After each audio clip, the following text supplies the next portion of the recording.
So one of my absolute favorite places is Las Vegas. I try to come out here for conferences and for vacation as often as I can. It's a great food city. It's also a great trademark city. So I'm going to show you some awesome trademarks here in the city of Las Vegas. I plan on doing this for several weeks and maybe make an episode about Nacho Daddy, maybe an episode about Pink Box Donuts, maybe an episode about the fabulous Las Vegas sign. Well, you get the gist, so hopefully you enjoy this series. We're going to start with a stop at Dutch Bros Coffee. All right, one of the first stops I have to do is come to Dutch Bros, get me some coffee. So if you take a look at the facade of the building, they've got some protection in the trade dress there with the blue roof and with the gray walls and white windows. I don't see any windows on this side of the building, but you can see some slogans there, Love Abounds. The peace sign finger right here in this area there. So let's get some Dutch Bros coffee.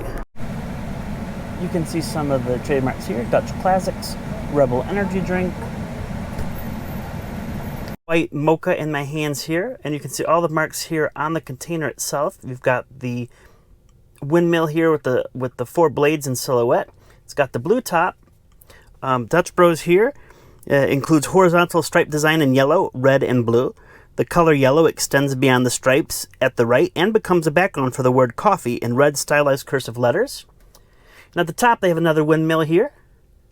And so taking a look at the cup itself as well, they have a registered trademark for the color blue used as the surface of the lid on the packaging. When I was looking at the trademark, I thought, well, they have this really weird sippy cup lid thing.